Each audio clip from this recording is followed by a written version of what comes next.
Welcome to the Universal Joint Podcast. I'm entertainment writer Jim Hill, and my co-host Dustin Fuhs and I are recording this podcast on Tuesday, December 4th. While he and I are recording this, Rise of the Resistance is having its dedication ceremony at Disney's Hollywood Studios. And Dustin, I find it fascinating that inside of the same 6-month window, because you have to remember Hagrid's Magical Creatures Motorbike Adventure opened at Universal Islands of Adventure back on June 13th of this year. We've had 2 state-of-the-art theme park attractions open in Central Florida, both of which feature ride systems that do things that thrill ride fans have never, ever experienced before. You actually got to ride Hagrid's Magical Creatures Motorbike Adventure last month during our fan event. So again, you can go from talking about this in theory to the actual ride experience. What was that like? Oh, it was a blast. It was an experience that when you actually are on the trains, on the motorbikes, you really focus on the storytelling and the fact that you are going from a coaster that goes forwards and backwards and up and down and drops and everything like that. Everything that people have said about the expectation of this ride is correct. The only thing that comes up is the fact that it is very unreliable.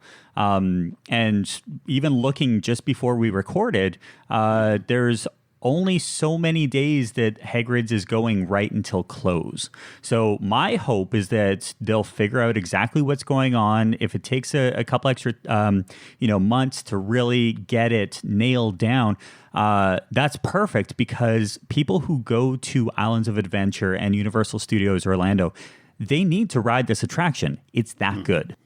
Okay. Well, the interesting thing is, at least talking with friends at Imagineering, it's like, congratulations, we have our very own Hagrid's. And it's like both the good side and the bad side. So and you're also saying that you and I are not at the media availability. We're living vicariously through everybody else's live streams at this point. That we are. By the way, I didn't get to ride Hagrid's last month. I was busy with our fan event. By the way, hats off to Tammy Whiting, the team at Storybook Destinations, for making the whole thing run so smooth. But Nancy did and said it was the greatest ride she's ever been on. It's like, me, I keep hoping that the next theme park attraction, whatever I get on, will be the greatest ride. And which actually brings me to something that Stingray reached out to you and I, Dustin, through Twitter to ask.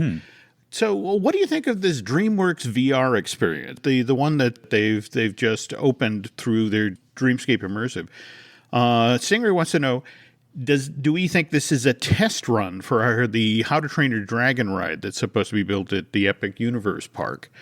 And for those of you who aren't aware of this, location-based VR company Dreamscape Immersive, this is the press release for what they're doing.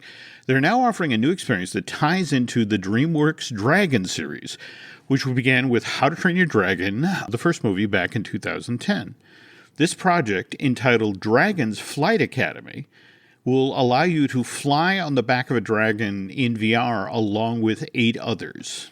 Now, let's see. The specifics here. It's only being presented at 2 Dreamscape locations right now. The first is at Westfield Century City in Los Angeles, and the other location is North Park Center in Dallas. Yeah, it's in Dallas, yeah.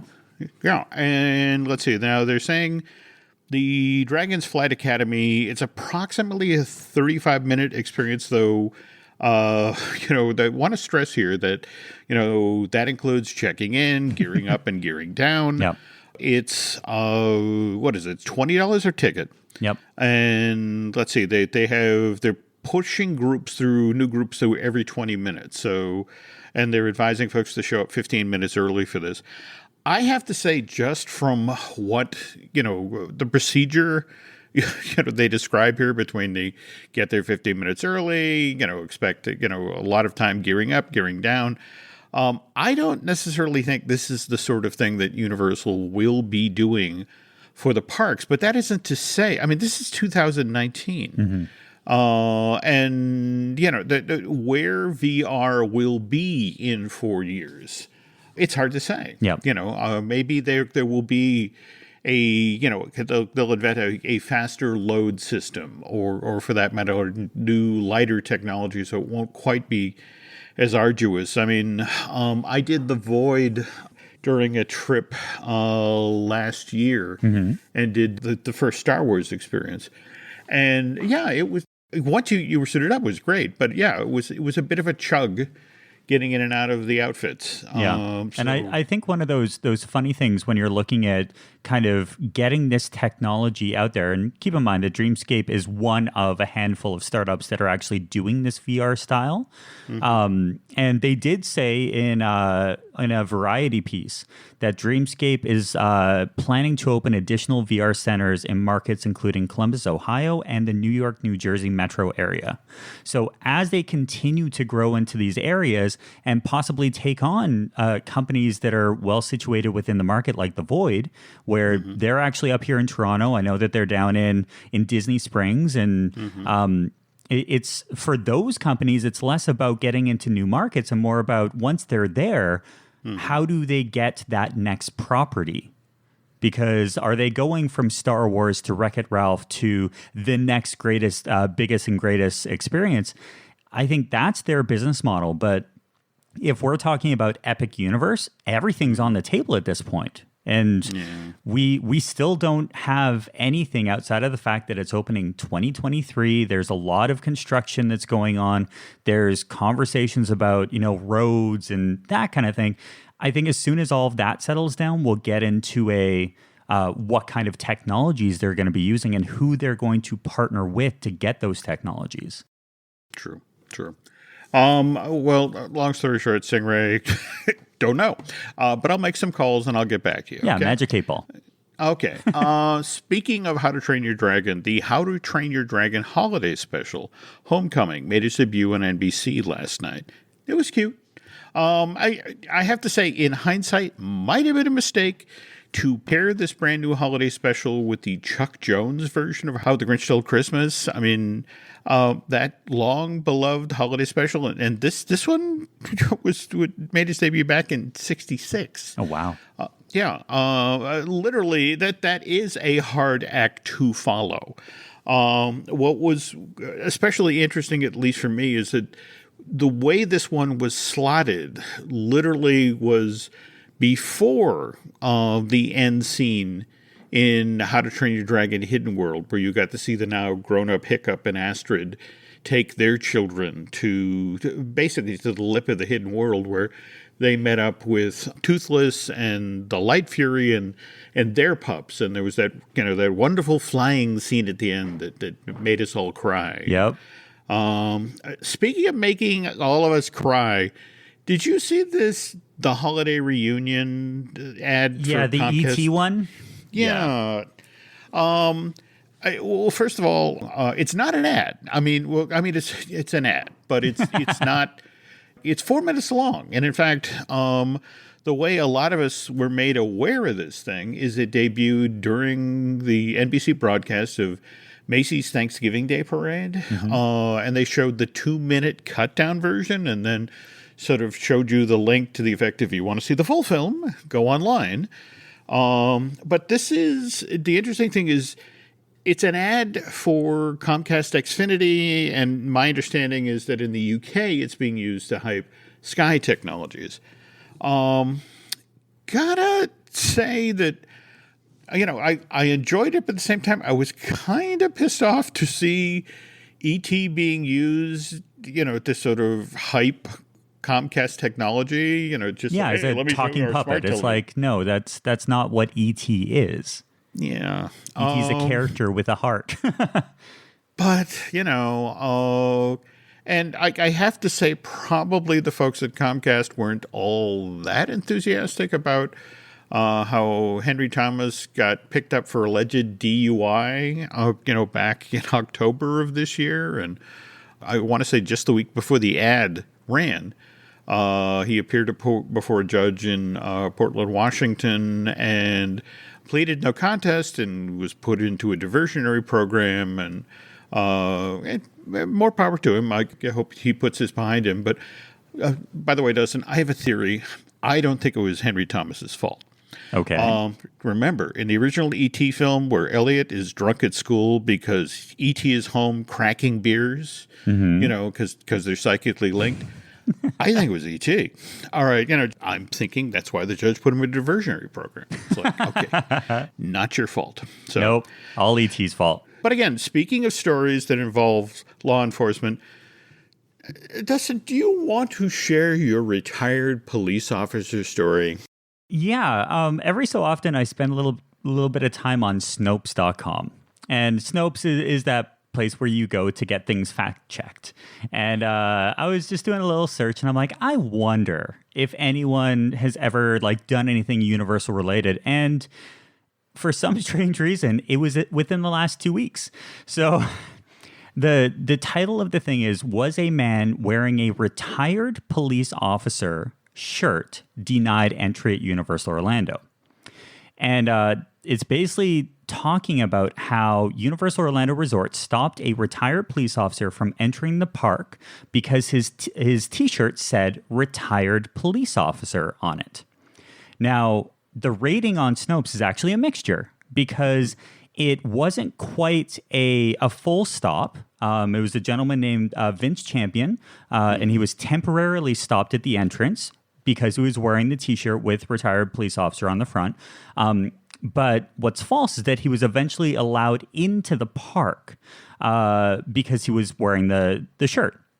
So Champion told local news station WESH that he and his girlfriend went to the resort on November 1st to enjoy Halloween Horror Nights and basically said, I had a shirt on. It said what it said.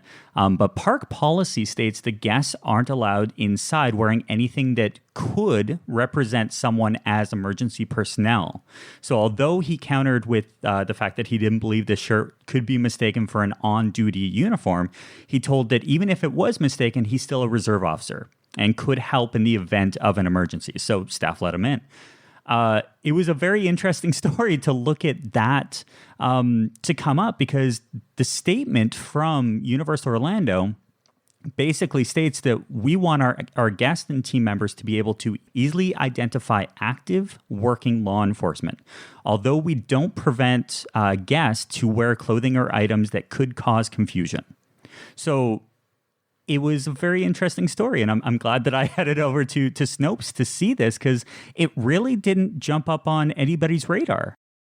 No, I mean, I guess I completely understand from Universal's point of view, especially at an event like Halloween Horror Night. Oh, absolutely. You're dealing with giant crowds coupled by lower lighting levels, and, face it, somebody who's panicked and looking for help, who sees police officers immediately going to reach out to that person. And, again, in some of these situations, literally seconds count, so I get what Universal was doing. And, and in a weird sort of way, I'm glad the story didn't get all that much traction because it's just one of these things where it could have blown up into, again, one of these stories where people have a tiny piece of information and make a big, a kerfuffle about it. Yeah, because it says stopped a retired. It doesn't have that next sentence, which is he was eventually allowed into the park after a couple of minutes of conversation. Mm-hmm. So, and I've seen people, in lineups, not just in theme parks, but at, live events and everything, they just wear the wrong attire. Mm-hmm. And it's something where there's a right way to go about it. And it's also like you pull them aside. You don't escalate the experience. You explain what's going on. Mm-hmm. And you create this environment where it's not accusatory. As soon as it becomes accusatory, that's when you get media and everything like that involved. He basically it happened. It is what it is. Universal, I think, did exactly what they should. Their statement was to the T. But the fact is, staff let him in. It is what it is. Okay. Well, And again, that's the interesting thing is, when it comes to Universal, especially Universal Orlando, there is literally a 5-minute pause between Halloween Horror Nights and then jumping straight into Christmas. Absolutely. And speaking of Christmas, we have two pieces, or actually three pieces of Seuss related news. We first go to the West Coast for Universal Studios Hollywood. I don't know how many of you have been out there for their version of Grinchmas, but they do this wonderful wonky Christmas tree on the upper lot, and it's actually used as a backdrop for a lot of the activities related to the Grinchmas celebration. That's where you see the Who's sing. That's where the Grinch comes, and I think they do a tree lighting. Yeah, they actually had Mario Lopez. For this last one, do the this is what's going on. They read the story, and then the Grinch comes out. But yeah, it's really interesting. The difference between Hollywood and Orlando is night and day. I would love to be able to make that trek between the two in a single season.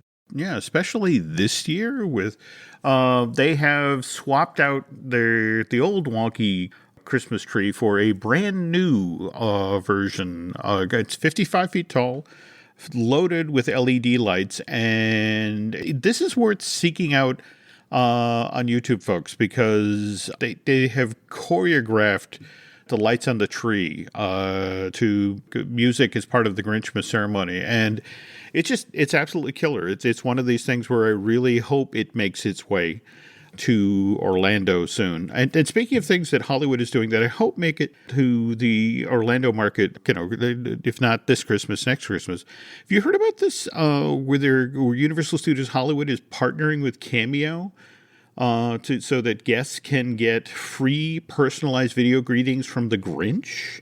Wow, that looks awesome.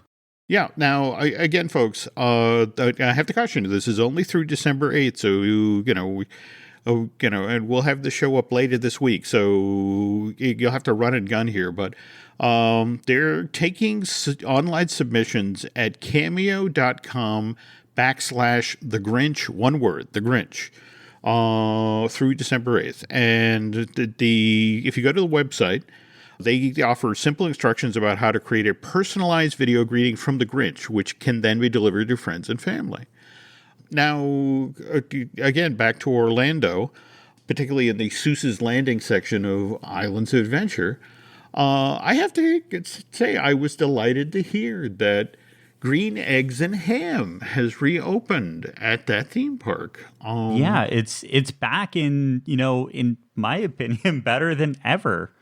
The photos look amazing of the food that's back out. So one of the big conversations that you and I have had before is the Instagram mentality of food bloggers and vloggers and everything. Everyone wants to get there first in order to basically just take the photo of the food, and then, well, they're good. They don't need to eat it, or if they do eat it, they're only going to have one of the 17 hot dogs that they order. But Green Eggs and Ham have always been it's great to look at, but as soon as you go to bite in, you're like, wait a second, I don't know if I want this. Things have changed. So over at Green Eggs and Ham in Seuss Landing at Universal's Islands of Adventure, they're doing a lot of things with potato tots. So from pizza tots, which a lot of people kind of know those things from Halloween Horror Nights, mixed in with, we've got buffalo chicken tots, Who hash, the Green Eggs and Ham tots, and a s'mores Nutella. So in a park that is really in the prime of their expansion with Jurassic World and Jurassic Park and everything like that coming, and with Hagrid's just opening up, if you had the chance to stop and get pizza tots, or which is a version of the pizza fries from Halloween Horror Nights, and all this stuff, when you look on online and actually see some of the photos, they look good. I don't know about the Green Eggs and Ham one. I think I'm more leaning towards the buffalo chicken, but that's me. I taking the 30,000-foot view here, I got to wonder, working the Venn diagram here, how much of the decision to bring this restaurant back, into active service had to do with the Netflix series, the Green Eggs and Ham. And in fact, it's worth noting that in addition to the restaurant coming back online, now the walk-around characters of Sam I Am and Guy Am I think that's his name. They're back as well. So it's not only a place to eat, it's a photo op. And especially this time of year when you think about how many people, as opposed to making the automatic left to go to Marvel Superhero Island, are going right, to catch all the holiday stuff in Seuss Landing. Probably a very smart move to bring this online. Oh, yeah. It's all about capitalizing on that revenue stream. And I think with Lorax and Sam I Am and all those, and I Am Guy, you're talking about a reintroduction of characters that people may not know. And the same thing happened a number of years ago with Disney Junior when they brought back Horace Horsecollar and Clarabelle Cow. You're getting this reintroduction, and honestly, more walk-around characters is exactly what we want. And we talked about it during our live podcast. If you haven't listened to the last episode, jump on, because it's when we talked about exactly what happened during our event. And we talked about Character Palooza, how in Universal Studios Florida, you'll walk through the streets and you can see all those characters that you see on like social media and everything. From who did we see? We saw all the Simpsons guys. We saw all of the Olive Oil and Popeye and Woody Woodpecker and Universal is doing this to a next level, and I think it's a great thing for guest satisfaction. Probably true. Anyway, speaking of Green Eggs and Ham and breakfast-related stuff, when Dustin and I get back, we are going to talk about Voodoo Donuts, both the Universal Hollywood and the Universal Orlando versions of these sweet shops, not to mention what's been going on lately, both with the East Coast and West Coast version of CityWalk. This episode is brought to you by CBS. DMV is a brand new workplace comedy turning misery into magic and chaos into comedy. Starring Harriet Dyer and Tim Meadows, DMV is here to serve you laughs. Watch Mondays at 8:30, 7:30 Central on CBS and streaming on Paramount+. Once upon a mundane morning, Barb's day got busy without warning. A realtor in need of an open house sign. No, 50 of them, and designed before 9. My head hurts. Any mighty tools to help with his plight? Aha! Barb made her move. She opened Canva and got in the groove. Bulk creating Canva sheets. Create 50 signs fit for suburban streets. Done in a click, all complete. Sweet! Now, imagine what your dreams can become when you put imagination to work at canva.com. And we're back. But before we get started with all the CityWalk related stuff, Dustin, you have some news in regard to the Bourne Stuntacular, which, remind me, this was brought to your attention how? So sometimes you just have to jump on Twitter, and that's what this is all about. We both actually follow Banksley, so at Attractions and at Banksley, and he posted how there was a little bit of a thing going on with Universal Orlando annual pass holders, that they were given the opportunity to go and do a taping for the Bourne Stuntacular pre-show.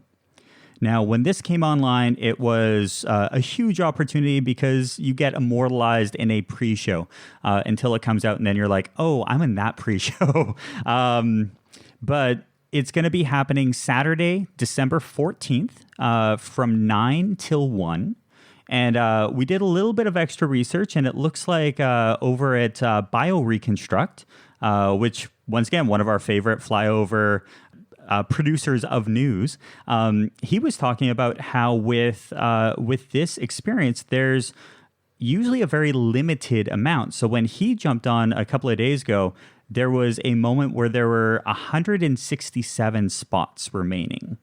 So do we know how many, people they're actually going to be utilized for this show? I don't really know until we see the finished product. But that's a lot of people, and let's be honest, annual pass holders all jumped online, snatched up the spots, and it was sold out within minutes. So, but you pointed out while we were pre-gaming, though, that it's not every annual pass holder that can actually get into this thing, right? Yeah, it was. That's what's funny about some of the things. You have to read the little fine print, and apparently seasonal pass holders are blocked out of the Universal Studios Florida and are unable to participate. Got it. Well, again, you got to appreciate Universal's ingenuity, because think of there's got to be at least a couple of seasonal pass holders who wanted to get in on this thing, and it's like probably somewhat reluctantly, but eventually they caved and upgraded their annual to the next level, whatever would get them into this stuntacular shooting. And speaking of stunts, though, you were also mentioning that. Kind of a parallel track from this pre-show project. They've actually been sort of casting just stunt people for it, though, right? Yeah, so it looks like a company by the name of Action Horizon Stunts, which actually is over at on Instagram. So action_horizons_stunts. And they were getting all their folks out to basically train and do a job fair for this experience. So it looks like stunt performers with experience in martial arts, parkour, tumbling, high fall training, and close quarter combat were requested. There was a fitness evaluation. And this happened back on, it looks like, callbacks were on November the 4th, which when we're looking at, how far out this casting has to happen, it makes sense. If they're doing a spring 2020, all those folks need to be found and then trained for what this new show is going to look like. So if you head over to the Instagram account, you can see some really behind the scenes images about how they did it, and all the folks that they brought out. It was actually a really cool thing to see, especially when you're not in that world. Intriguing. Okay. Well, all right. That's back to donuts. Yeah, that's the thing. Some people jump through hoops and some people just eat hoops. Anyway. Exactly. Back to our November event.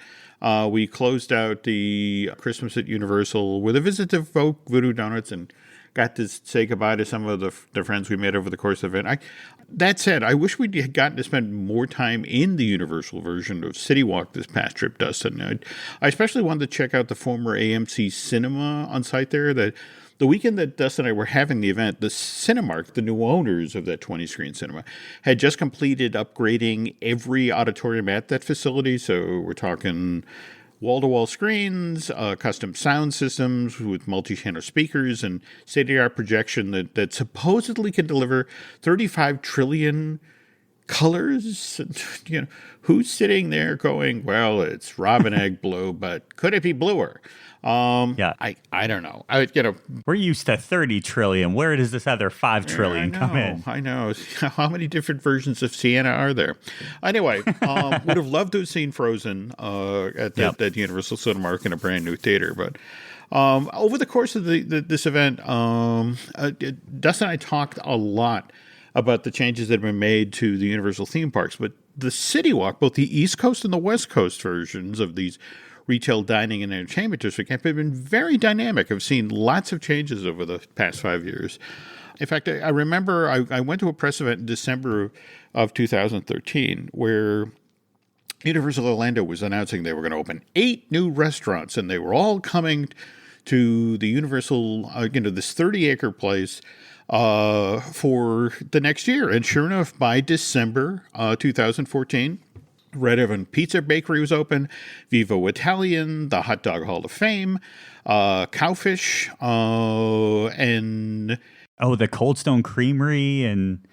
Oh, and the Starbucks. Like, let's be honest, that Starbucks is a great place to start your day. I get it. And the other one, I want to Antojitos, the Mexican place at the back there. Sure.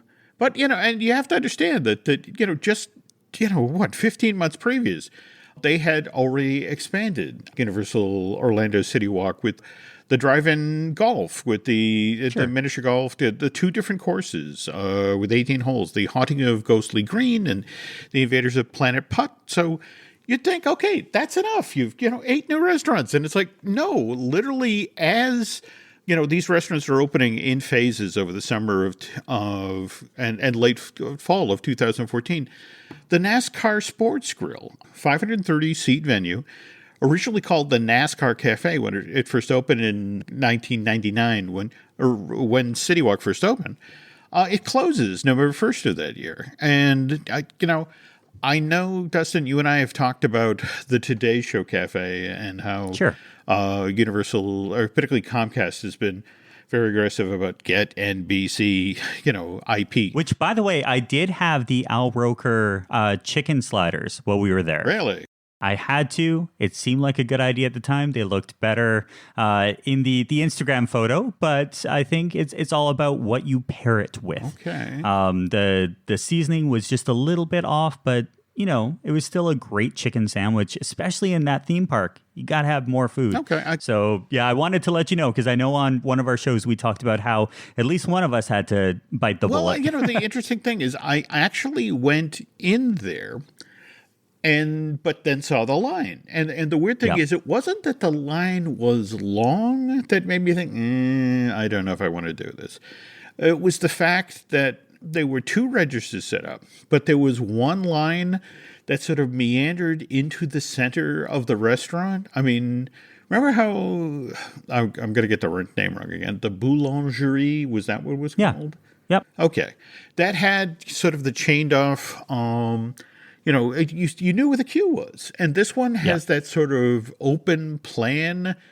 But you literally had, 10 people standing in line face down on their phones who were, sort of blocking flow in the restaurant. And it was just sort of like, I want to try the food, but I don't know as I want to get in that line.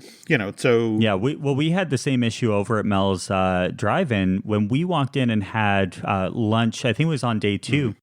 We saw one of these groups, the large travel groups, I think with Brazilians, and their tour coordinator actually came in through the back door, the exit door, and led I don't even know. I lost count after 50 teenagers all the way around to basically have this meal, and you're sitting there like, wow, there are so many restaurants on property. And then you start really thinking that, well, there's only a handful that could actually hold those 50 kids. On top of the fact that, going in exits and entrances and everything, it was a very eye-opening experience to see what those team members deal with on a day-to-day basis, and why CityWalk, the more restaurants and more properties that they can bring into that entertainment district, it actually helps alleviate the lunchtime crowd, because people will go out, have that opportunity, and then come back into the park. Well, that's the key. Can you get them out of the park to come to these things? So that's, in fact, that's what was kind of interesting about the NASCAR Sports Grill getting changed out to the NBC Sports Grill, Grill and Brew. And, the weird thing is that it's actually, the way it's set up, it's just across the bridge, basically from Universal Studios Florida. It's a bit of a schlep from Islands, but the combination of the 90 flat screens inside the building and the jumbotrons outside, it's supposed to appeal to sports fans. But conversely, though, it's interesting that the NBC Sports Grill opens on October 23rd, 2015. But on August 31st of that same year, across the way, we saw NBA City. Again, another one of the restaurants that had been as part of CityWalk, right from the start back in 1999.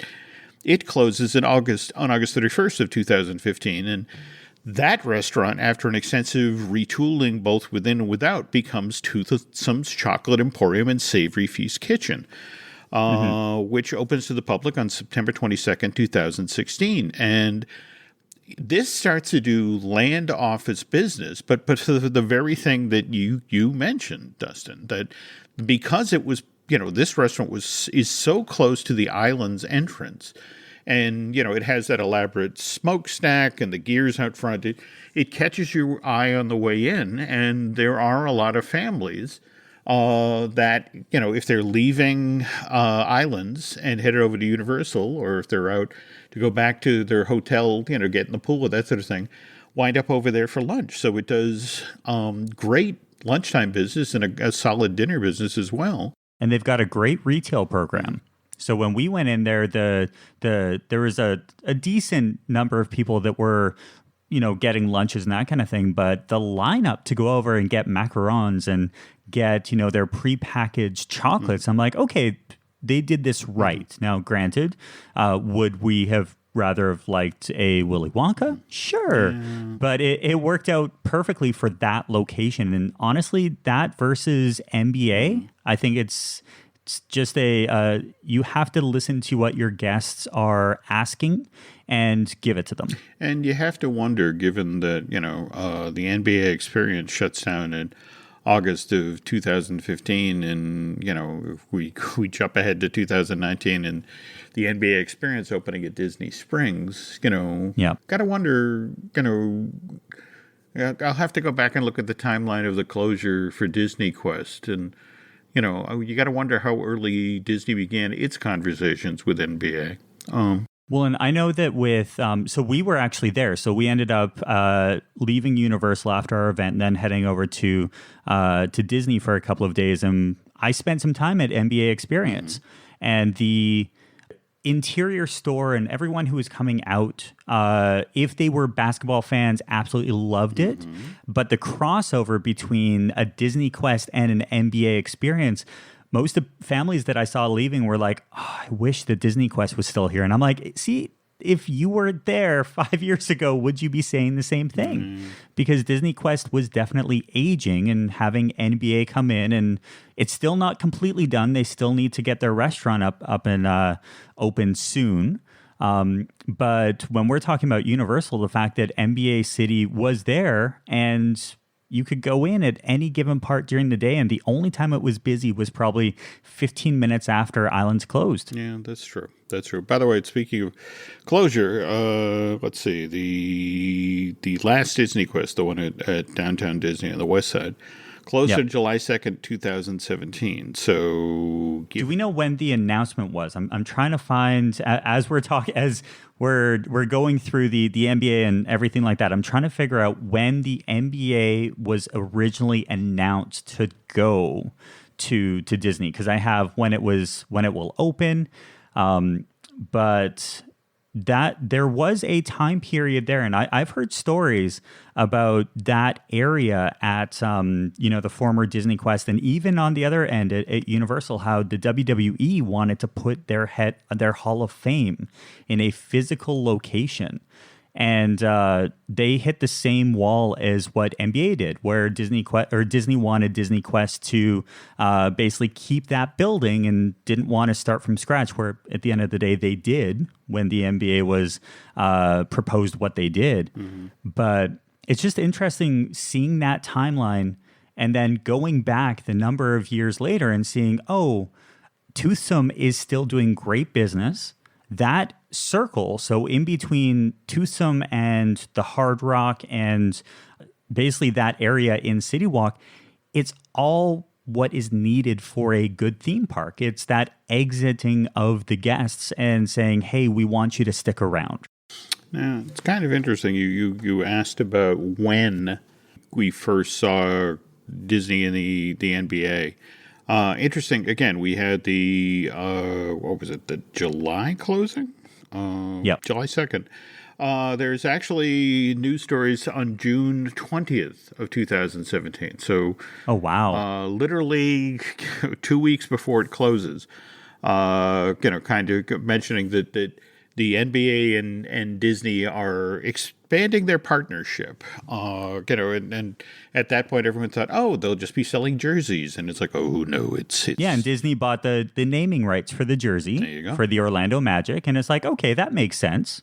And little knowing what else was out in the bushes. So, Yep. okay. Well, anyway, again, we talked about Voodoo Donuts at the very top here. The Orlando version opened on May 2nd, 2018. And then just a few months after that, on July 17th, 2018, we had Emerald's Orlando close. And, that led to Big Fire, which opened June of this year. And did you and Jill get into that while you were down there, or we tried the lineups for that area, because when we were down there, and this is a trip planning thing, Universal sometimes closes their parks at 7:00, which is perfect dinner time.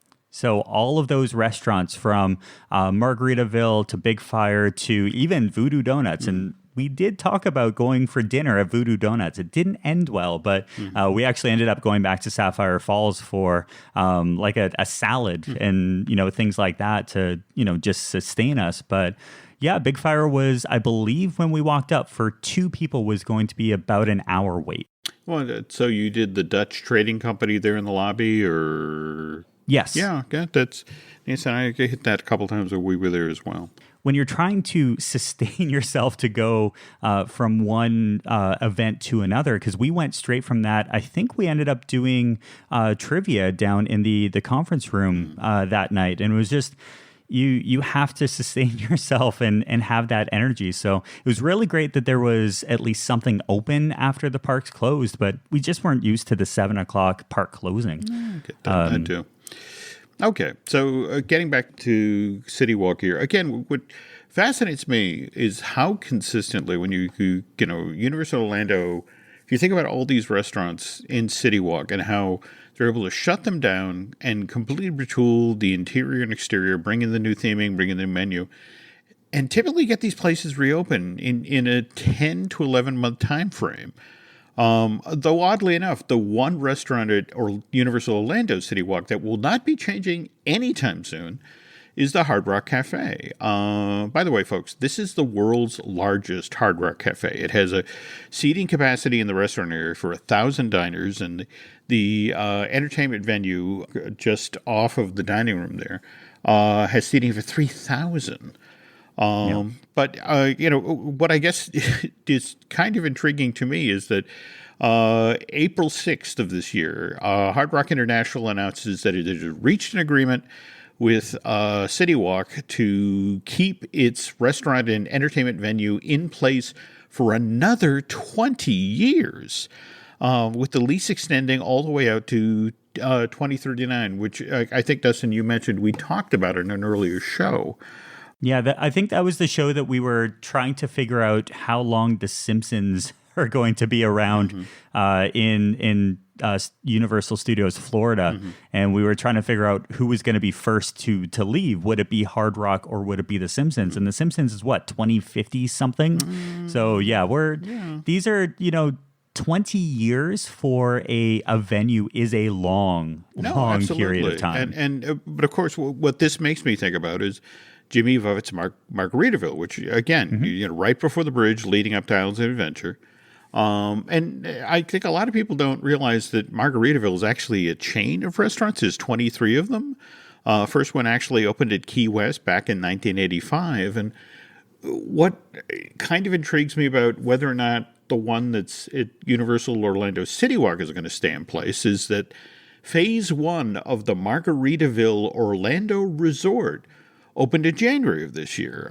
This is a 300-acre resort that features vacation cottages, a 184-room luxury hotel, timeshares, the water park component of this thing, Island H2O Live, ! Opened in June of this year. And the weird thing is, if you go to the Margaritaville Orlando Resort, there is no Jimmy Buffett's Margaritaville. There's 5 restaurants on site. They've got Euphoria, which is fine dining, On Vacation, which is a breakfast buffet, Provisions, which is basically a store but has grab-and-go food, Salter Room Bar and Grill, which I don't need to explain what that is. And then they have Sunset Walk, which is basically the resort's food court, but no full-on Margaritaville restaurant. On the other hand... Fun thing, when you were talking about the Margaritaville, is there a chance that they could promote the Margaritaville Resort Orlando at Jimmy Buffett's Margaritaville at Universal Orlando Resort? Because I'm sure that that's probably a conversation that come up, do we allow that? Is that a contractual thing when we're telling our guests, hey, you should go and stay at our resort. You're at our resort, and Jimmy Buffett's is just down the road. I wonder with, face it, that they haven't even finished completion of Surfside, right? Sure. It's another thing that came up when we were over at the Lego store. Mm-hmm. At Disney Springs. Mm-hmm. Do they talk about Legoland? Mm-hmm. And as these companies start to build their own destinations, mm-hmm. Where does that leave these contractual, storefronts? So it's an interesting kind of way of looking at it. But definitely something, the topic we should do some research on, circle back. Absolutely. Can't wait for that. By the way, on the other hand, though, let's not forget, though, that if you're paying attention during Jurassic World, the original 2015 film, and you're not just watching Chris Pratt. In the Main Street USA, the retail corridor section of that theme park resort, Jurassic World actually has its very own Jimmy Buffett Margaritaville restaurant. In fact, it would love to have been on this phone call where they persuaded Jimmy Buffett to actually come down to the shooting, which, as I understand it, was done in that Six Flags in New Orleans that was devastated by the hurricane. Mm-hmm. But yeah, that scene where the pterodactyls have gotten loose and are attacking all of the tourists. If you look closely, Jimmy Buffett is running in terror outside of his restaurant. So, it's just... Now, do you think he was the one who made the call, or was it vice versa? I have to assume, given that they were, trying to make Jurassic World seem as real as possible and putting real restaurants in it, he probably learned about it as like, yes, I want to be in the movie, and yes, I want to be eaten by a dinosaur. So anyway, speaking of which, the very first Jimmy Buffett's Margaritaville that was opened in California opened at Universal Studios Hollywood CityWalk back in March of 2017. And at the very top of this segment, we talked about how Universal Cinemark at CityWalk just got an upgrade. Well, it's worth noting that back in February of 2016, the AMC Theater at Universal Studios Hollywood, in their version of CityWalk, also started getting an overhaul. And by March of that same year, all 18 theaters in what's now known as the Universal Cinemas featuring IMAX received makeovers. And this is where it gets kind of interesting, Dustin, because, one of the reasons I walked this through everything that had been done for Universal's Orlando's version of CityWalk is, if we now pivot to Hollywood, a lot of ideas that started out east came west. Mind you, one of that is not Voodoo Donuts. Voodoo Donuts, in fact, the folks in California get kind of upset when, people talk about, oh my God, Voodoo Donuts at Universal, Orlando. And it's like, look, we had we had the first Universal Voodoo Donuts. Ours opened 11 months ahead of the one that opened in Orlando. The California version opened on June 2nd, 2017. So, it's just sort of like, I apologize if we've been too enthusiastic about the Orlando version. California has bragging rights. In fact, that's the very first Voodoo Donuts that got built in California. So kudos to them. Okay, we jump ahead now to January 2nd, 2018. The Saddle Ranch Chop Shop, a restaurant at CityWalk it's located right across the way from the entrance arch to Universal Studios Hollywood, closes. Prime location. Killer location. 1 month later, the Wolfgang Puck Bistro at the Universal Studios Hollywood CityWalk closes. August 21st of that same year, a West Coast version of Universal Orlando's Vivo Italian Kitchen opened. We jump ahead now to September 4th, 2018. Camacho's Cantina closes at the Hollywood CityWalk. It's then replaced by a West Coast version of Universal Orlando's Antojitos Cocina Mexicana, which opened to the public on October 8th, 2019. And then this just fascinates me. April of this year, again, we just talked about how here's the Hard Rock in Orlando. It extends its contract to 2013 because just this past month, on November 18th to be exact, the Universal Studios Hollywood version of Hard Rock Cafe announces that it will be closing its doors on January 8th of the coming year, 2020, to create room for a Toothsome's Chocolate Emporium and Savory Feast Kitchen, which, this news just broke earlier this week, and it's supposed to open in 2021. Now, I have to tell you, Dustin, I'm fascinated by this announcement because I have been hearing that Toothsome's was going to the West Coast, but what I was told was the site that they had set aside for it was, again, the Saddle Ranch Chop House, which, as you just mentioned, has this killer location right next to the entrance arch for Universal Studios Hollywood. In fact, the argument was that they wanted that positioning for much the same reason that, when they were doing Toothsome's, they went after the NBA City location in Orlando, figuring that people coming straight out of islands, this would be the first restaurant they see, and pretty much the same thinking that when people were, finishing their day at Universal Hollywood, they'd come out, through the entrance arch, and there it is. It's literally right there. But the new thinking, and this is, it's one of these things where it's like, this is somebody who just sat down and said, okay, look, yes, you're right. It's a primo location. But let me explain to you about Hard Rock, especially at the Hard Rock at CityWalk Hollywood.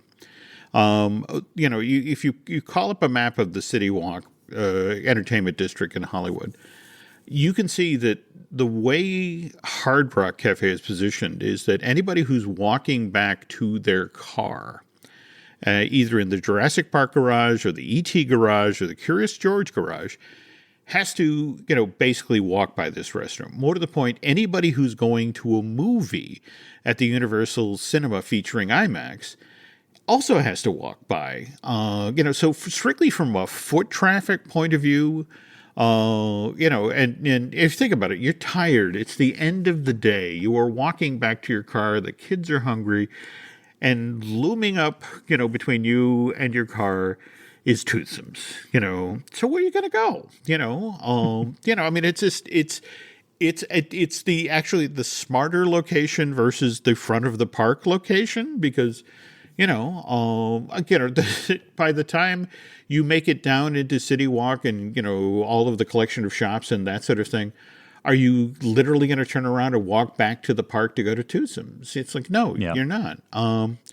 But that said, this still brings us back to, the Saddlebrook Ranch. What was this called again? Saddle Ranch Chop House. Again, primo real estate right at the front of the park. Something's got to go in there, Dustin. It's going to be interesting to see what ends up there. And it's going to be even more interesting to see whether or not they stick with a Universal property or if they go out and get a third-party participant. Well, I think you were just talking about how, maybe it'll be Big Fire. But I don't know. I think the way this sort of thing works is, they want a couple of years of data. What's the foot traffic in Florida? When do people show up? That sort of thing before they make some decisions. And absolutely, let's also remember that we've talked about on previous shows about the Secret Life of Pets Off the Leash attraction, which will be opening this coming summer at Universal Studios Hollywood. But just down the hill from that is the Nintendo thing that they haven't yet talked about. that they're not saying anything, even though there's, vertical construction. Yeah. So Something big is coming. Yeah, so we can't tell you. You got to wonder, on the heels of that, will that somehow impact what gets built in the upper lot in the Saddle Ranch Chop House spot? So anyway, it's something to talk about in the future show. So Absolutely. Anyway, but until that future shows up, Dustin, if folks are looking for you online, where else can they find you? Sure. So I'm over at stepstomagic.com, Disney Universal trip planning, top 10 lists, a lot of cupcakes, that kind of thing. And I'm also co-host of the We Like Theme Parks podcast. So it's a podcast about people who like theme parks. So it's over at Apple Podcasts, Google Podcasts, anywhere where you can get this fine show, you can also get that fine show. Okay. And you're at what, 800 shows at this point? Let's see. We got Disney Dish with Len Testa. We got Fine Tuning with Drew Taylor. We got Looking at Lucasfilm with Dan Z. We got Marvel Us Disney, which I do with Aaron Adams, the gentleman who cleaves at these things with machetes. We also have the I Want That podcast, and we're getting our Christmas shopping show together, folks, so wait on that. And, of course, the show you're listening to now. So tell you what, folks, if you could do Dustin and I a favor and head over to iTunes and not only rate and recommend Universal Joint, but We Like Theme Parks. That would be great. On the other hand, if you really, really, really like what you're listening to right now, if you get over to Bandcamp and subscribe, that would be incredibly helpful. And which, by the way, we haven't talked about it for a while. The Bandcamp archives of the Disney Dish, incredible stuff. You guys do walkarounds of a lot of parks, back, a couple of years were the ones that I kind of rediscovered your guys' walk and talk, and it's incredible. Yeah, we have a couple of new shows that literally we've hit the pause on them because of Disney legal, because they involve songs that Len actually found in the Buddy Baker archive, music for things like the Never Built Africa Pavilion, and the early Mark Davis version of the American Adventure. And hopefully those will be available soon in some form. But for now, just again, folks, thanks for listening to the latest Universal Joint. And on behalf of Dustin and myself, again, thanks for listening, and we'll be back soon.